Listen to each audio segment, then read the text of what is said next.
name would be Just Lisa. Today we're here with Lisa Parker, lovely artist for our lovely Nemesis Now items. So first of all, when did you start actually thinking art is what I want to do moving forward in my life? Like, this is my passion, this is what I want. Well, it's always going to be art or working with animals. If someone said to me, oh, you're going to have to draw buses for the rest of your life or airplanes, then I would choose to work with animals. So I've always wanted to work with animals or do art. And I used to I was quite antisocial as a child. When I was at playgroup, I would sit and draw in the corner when other kids were playing. So I was quite antisocial and I've always drawn. Yeah. But But I've always drawn animals. So if I had to choose animals, working with animals or art, I would choose working with animals. But I'm lucky because I can do both. Is this why animals feature heavily in all the artwork that you do then? Yeah, I actually did do a lot of landscape art in previously, and I was actually known for drawing water. Yeah. And I used to do a lot of birds in situations as well. And I did water because water was quite difficult and like pushing myself. And then when I started doing my licensing art, I wanted to do animals that would allow me a lot of freedom to draw what I wanted to do. And I'm really into quite spooky art. I love the Victorian era. And with a cat, I can put that in any scenario, whereas you can't really put a dog on a mantelpiece. No. And dogs have limitations, although I love dogs, obviously, my dogs always feature. I love what I can do with a cat. I can convey emotions in a cat, and I like to put a lot of kind of my emotions and my sort of campaign really in the art. You know, I'm very much like an environmentalist and I have quite strong opinions on that, and I'm able to put that in my art kind of a bit subtly so I can make something that's quite fun for people an artwork that people can have and enjoy. But if you want to look a bit further into it, I can put something else in it as well. That's yeah. I think one of my key things with your artwork, one of my favourites, this is like me personally, I love Spirits of Salem. Oh, thank you. Because I just love all the little things what you've put in there that you sort of notice. And it's like, first time you look at the artwork, you see the cat with the skull, brilliant. And then you just notice little things afterwards, like, oh my goodness, I didn't know that was there. And the map underneath and all the different like newspaper clippings and things like that. Yeah, it's a way of like getting, especially, I appreciate things like the suffragettes and what witches in the past or what people perceived as witches had to go through. Yeah, it's quite fun to put a bit of history into an artwork, but still make it enjoyable. It just, for me, a lot of the times if I'm doing an artwork, I feel like there's got to be a point to it because I'm sitting there for hours and hours and hours, and we've got limited time on this planet. If I can get a point across whilst I'm doing a nice artwork, that's kind of a bit extra special. What 3 words would you use to describe yourself? Okay, I would definitely say I'm down to earth. You don't often see me with brushed hair. Hardly ever any makeup. If it's like Andrew gets lucky, if I brush my hair, that'd be date night. And then makeup is like the extra special thing. That doesn't happen very often. I've been out shopping before and had people look at me in the shop and realise I haven't actually looked in the mirror today. I have no idea if I've got toothpaste all down my face. I just don't care. I really don't care. I'm honest. I do pride myself on being honest. And probably massive animal lover. Who would be that influential person in your life? I would say massively my nan. She did pass away in November. But my nan, I was so lucky to have someone like her in my life because she's almost like Yoda, the great sage. She was so bright, so intelligent, and I only have ever heard her say something badly about someone just once in my entire life. And she was telling me about this woman that wasn't that nice to her. I went, oh my God, she must have been a complete bitch if she's... if you said something, and she sort of laughed and said, oh yes, she wasn't very nice. But my nan was always so nice about everyone. And if you ever said, oh, my nan, I've got a bit of a problem with her, and she'd go, well, you know, people that speak, people that gossip with you, gossip of you. And you're like, oh yeah. She'd say things like that all the time, like, just saying. She'd always, if she wanted me to go away and think about something, she'd say things and sayings. But my nan would, like lots of the poems we've put on the witchcraft things, my nan worked with me on those. If someone wrote a biography about you, what would the title be? I don't know, maybe Unexpected. Or am I extremely predictable? I don't know, actually. Brackets. Predictable story. I don't know. I don't know, actually. Maybe it would be just Lisa. What you see is what you get. Yeah. I like it. Well, that is true, actually, because I get a lot of people trying to join my personal page, and I think you get all the information on my fan page. Yeah. I'm not hidden.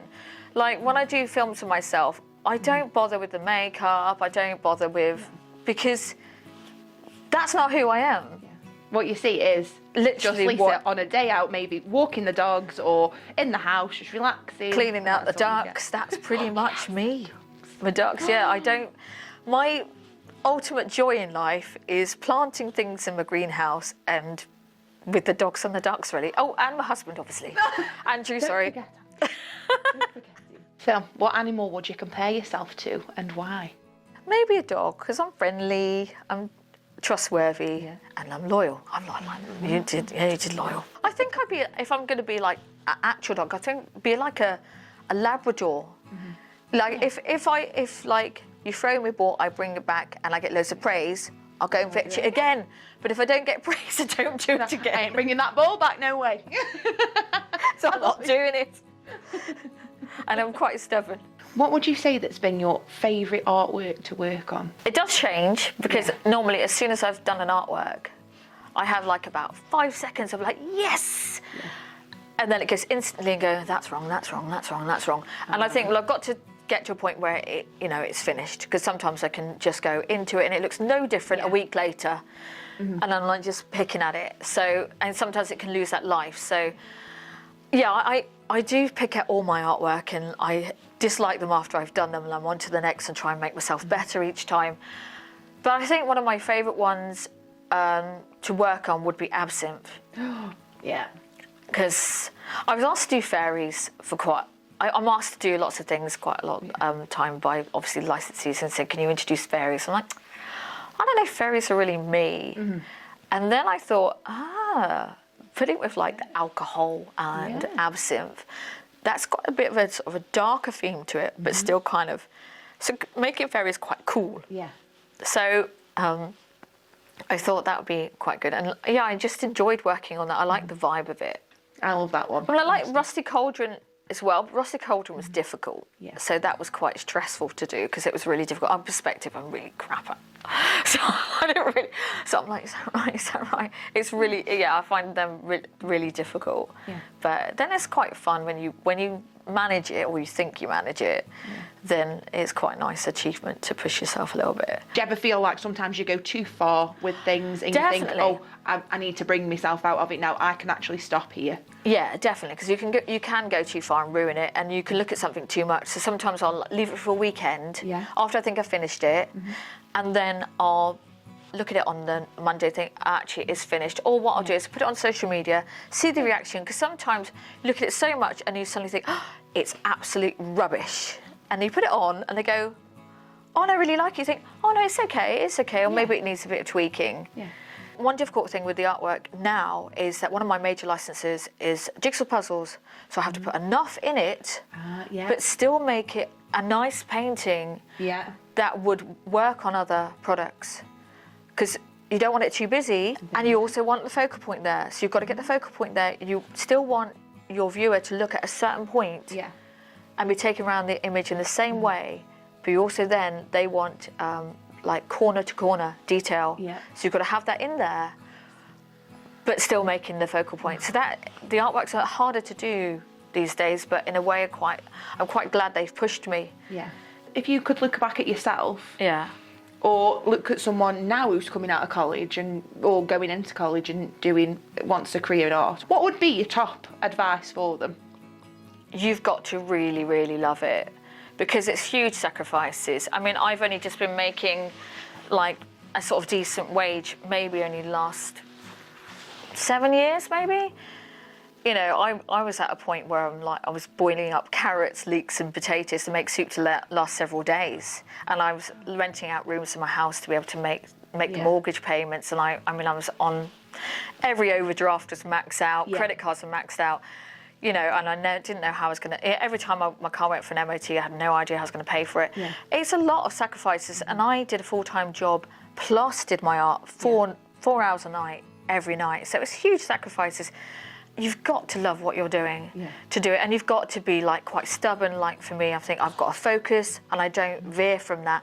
No. I mean, you could be lucky; you might get a job illustrating in-house straight away. If you are, that's fantastic. Stick with it. Or I would definitely try to learn some of the computer skills with art as well, and definitely learn business, because these days it's harder and harder, and you really need to be able to do like your licensing yourself, learn about contracts, and you've just got to be focused, and you've got to be thick-skinned, really, definitely, and don't be blinded by massive names. That's not always good. The massive names aren't normally the best payers. No. If you'd see this big name and think, oh, that's where I'm heading for. Yeah, and it's a lot of it's smoke and mirrors. Often the little tiny companies are the ones you can stick with, and they're loyal to you, and you can grow with them. So if you were stranded on a desert island, what 3 items would you take with you? A boat. You wouldn't need any more items. A compass and a packed lunch, because I could be quite away. No one's ever put a boat, have they? I don't think so. Normally people are like, oh, matches, survival. I'm off. I'd be like, bye-bye. If you could have a superpower or a magical power, what do you think it would be, and why? I'd like to be able to read people's minds.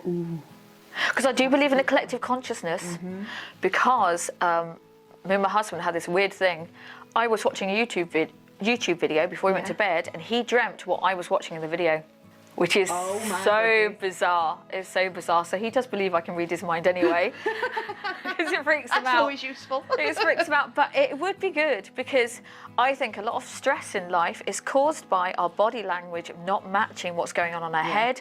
So that's why people are antagonistic to one another, because you feel stressed and you don't know why and feel stressed for this person. It's because their body language doesn't match what they're saying, I think. So they might be saying, I'm fine, but the body language is quite sort of cold and... Yeah, so if you could read their minds, also, you could some people are acting a certain way because they're really, really hurt. And it would be nice if we could all read each other's minds. It'd be a lot less wars. Exactly. Yeah. Exactly, because then you'd know what the other was thinking. You'd be like, right, let's sort it out. Mind you, everyone would have to read everyone's minds, because if it was just me trying to do the whole thing, it's because I got work. Like, listen, you're feeling sad because of this. You don't like this. Right, I've gone England. Now I'm off to Europe. Yeah, it's a lot of work on one person, isn't it? You'd have to just read everyone's mind. You'd be a great diplomat. Very true, very true. So when you're creating your art as well, do you ever listen to sort of music, or do you like silence? Then is there a favourite genre of music you listen to, or? No, this is quite bizarre, and this is something me and my nan had. Yeah. I have to have films playing in the background, or often I'll do a box set of something really inane, like Nip Tuck, or just something that your mind can drift in and out of. But I can't listen to the radio talking. That really, really gets on my nerves and winds me up, and I don't know why. Even though I'm not watching the TV, I know there is a picture. And my nan's exactly the same. She said, I can't bear listen to the radio, but I like listening to the telly, even though I'm not watching the picture. I went, I'm the same, I don't know why. But music, I start singing along, and I lose track of what I'm doing. I start singing, so and also music can make me feel really somber. Yeah. And the stuff I like listening to is things like Barbra Streisand and stuff like that, and you start... Yes, every piece of artwork now has a sad all the carpenters, oh no. Yeah, so... Oh. So, yeah, films for me.